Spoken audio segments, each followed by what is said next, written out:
우리가 마음의 뿌림을 받아 악한 양심으로부터 벗어나고 몸은 맑은 물로 씻음을 받았으니 참마음과 온전한 믿음으로 하나님께 나아가자. 아멘. 전능하사 천지를 만드신 하나님 아버지를 내가 믿사오며 그 외아들 우리 주 예수 그리스도를 믿사오니 이는 성령으로 잉태하사 동정녀 마리아에게 나시고 본디오 빌라도에게 고난을 받으사 십자가에 못 박혀 죽으시고 장사한 지 사흘 만에 죽은 자 가운데서 다시 살아나시며 하늘에 오르사 전능하신 하나님 우편에 앉아 계시다가 저리로서 산자와 죽은 자를 심판하러 오시리라. 성령을 믿사오며 거룩한 공예와 성도가 서로 교통하는 것과 죄를 사하여 주시는 것과 몸이 다시 사는 것과 영원히 사는 것을 믿사옵나이다. 아멘.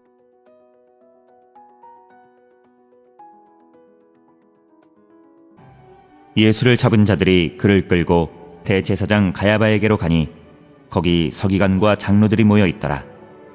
베드로가 멀찍이 예수를 따라 대제사장의 집들에까지 가서 그 결말을 보려고 안에 들어가 하인들과 함께 앉아 있더라.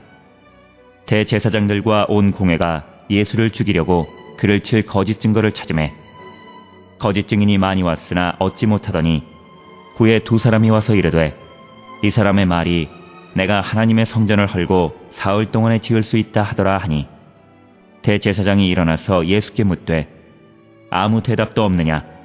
이 사람들이 너를 치는 증거가 어떠하냐 하되 예수께서 침묵하시거늘 대제사장이 이르되 내가 너로 살아계신 하나님께 맹세하게 하노니 내가 하나님의 아들 그리스도인지 우리에게 말하라. 예수께서 이르시되 내가 말하였느니라. 그러나 내가 너희에게 이르노니 이후에 인자가 권능의 우편에 앉아 있는 것과 하늘 구름을 타고 오는 것을 너희가 보리라 하시니 이에 대제사장이 자기 옷을 찢으며 이르되 그가 신성모독하는 말을 하였으니 어찌 더 증인을 요구하리요. 보라, 너희가 지금 이 신성모독하는 말을 들었도다. 너희 생각은 어떠하냐? 대답하여 이르되 그는 사형에 해당하니라 하고 이에 예수의 얼굴에 침 뱉으며 주먹으로 치고 어떤 사람은 손바닥으로 때리며 이르되 그리스도야 우리에게 선지자 노릇을 하라. 너를 친 자가 누구냐 하더라.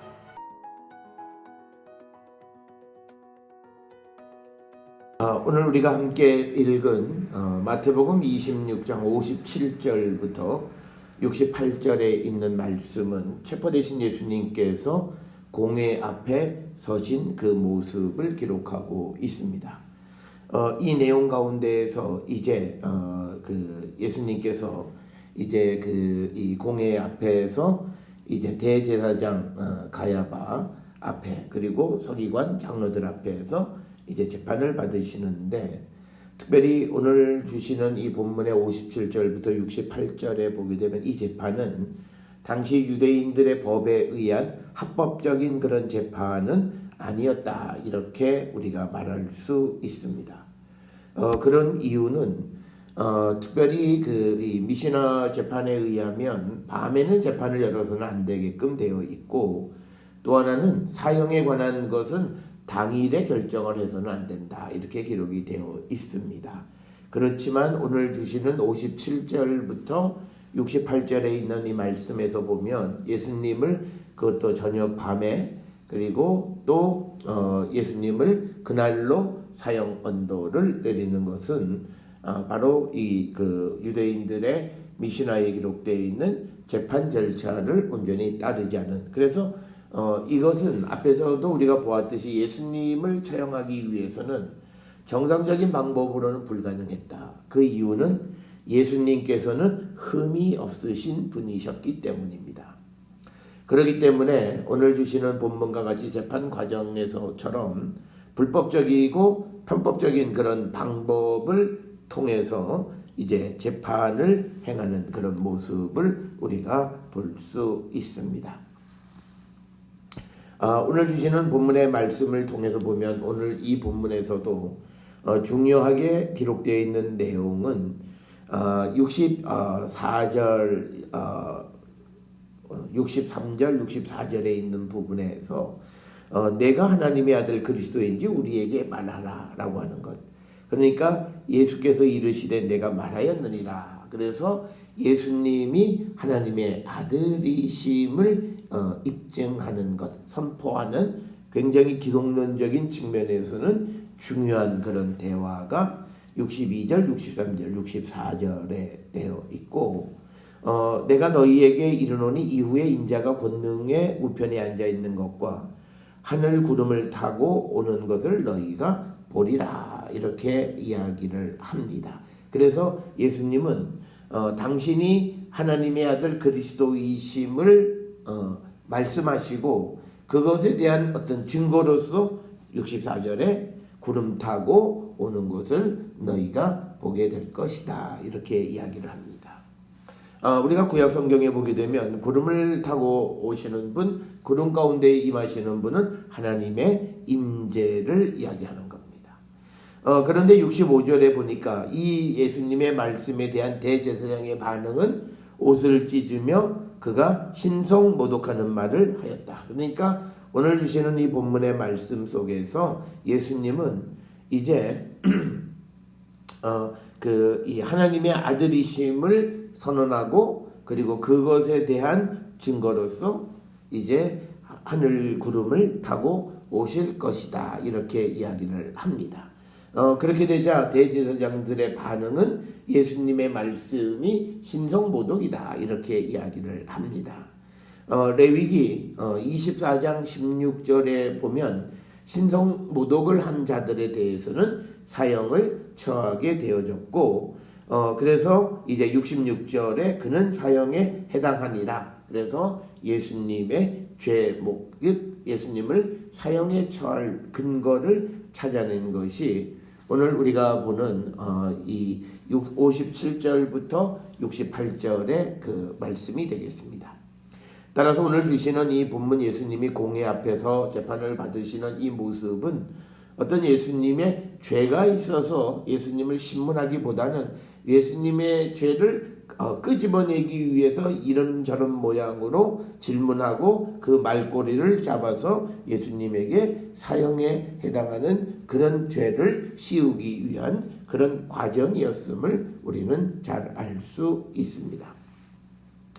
자, 오늘 주시는 본문을 조금 더 자세히 보면 이제 예수를 잡은 자들이 57절에서 대제사장 가야바에게로 가니 거기는 서기관과 장로들이 모여 있었다. 그러니까 대제사장은 주로 종교에 관계되어지는 재판을 행하게 되고 여기에서 만약에 사형에 해당하는 죄를 졌다고 생각하면 이 재판은 다시 빌라도에게 보내게끔 되어져 있습니다. 그래서 이제 예수님을 먼저 대제사장 가야바에게로 데리고 갔고 그때 그 58절에 보면 베드로도 멀찌감치 예수를 따라서 대제사장의 집들 안에 들어가서 그 결말을 보려고 안에 들어가 하인들과 함께 앉았다.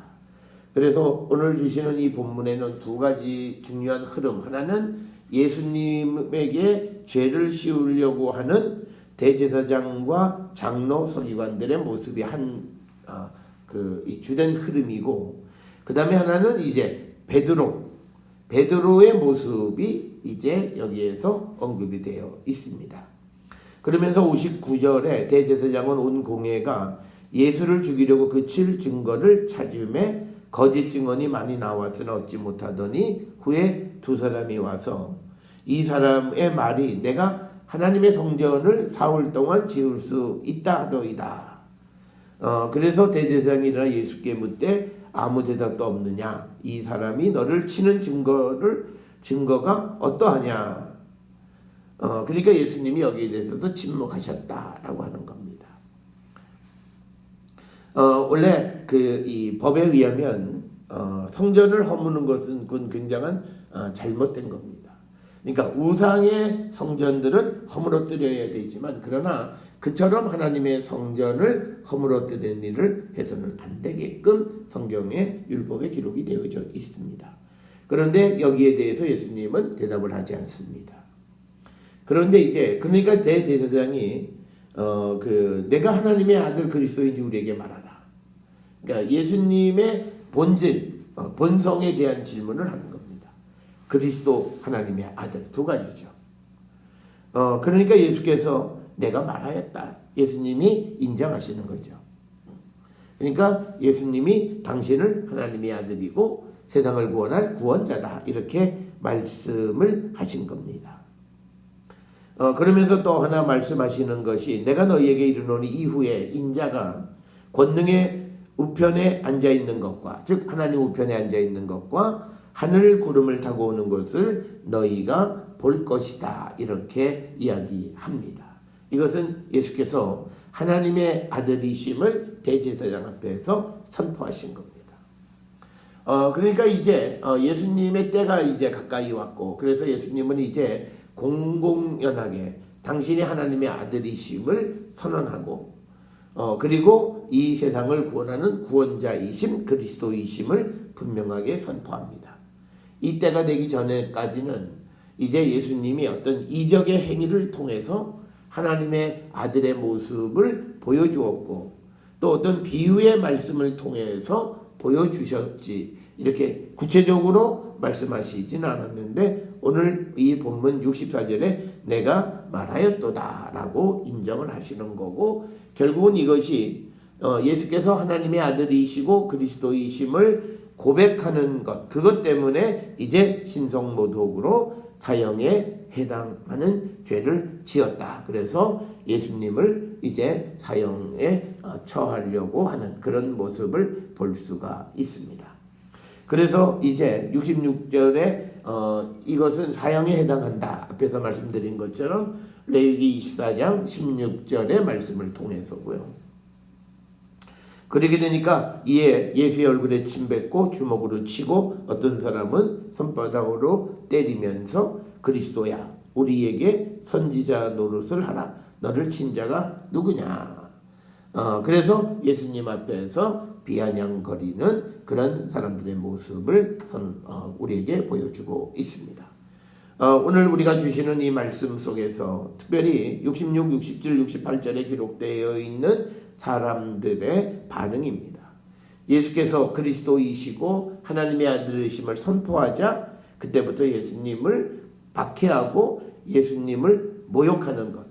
오늘 우리가 살아가는 세상 속에서 우리가 하나님의 아들로부터 보냄을 받은 자들이라고 하는 이유 때문에 세상이 우리를 미워하고 세상이 우리 말을 듣지 않고 세상이 예수를 믿는 사람들을 조롱하는 그런 시대에 우리는 살고 있습니다.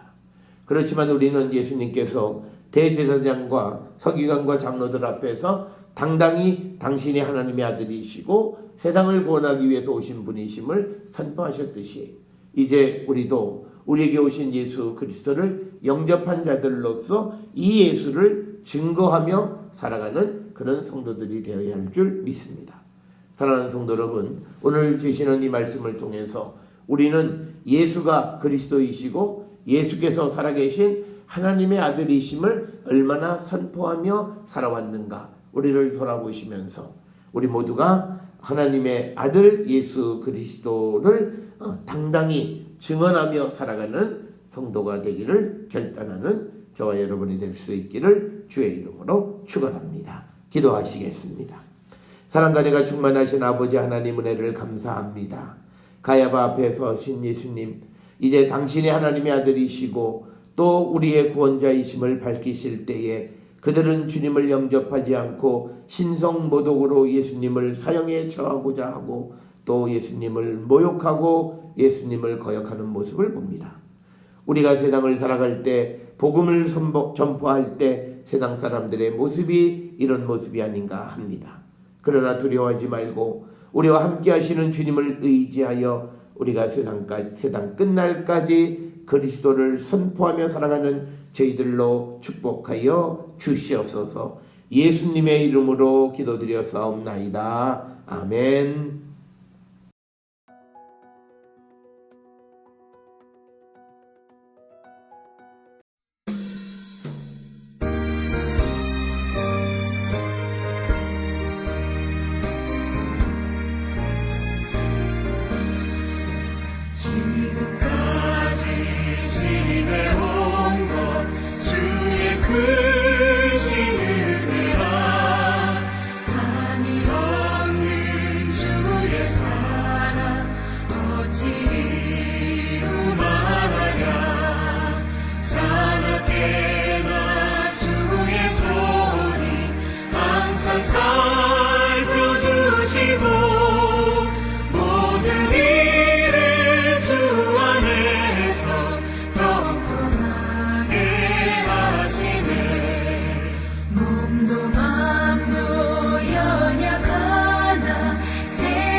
기도하시겠습니다.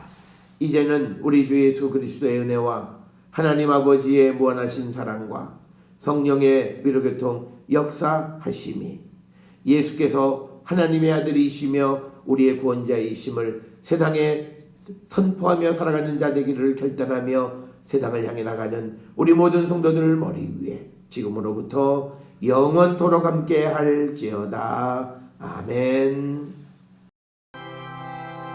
주 너를 지키시리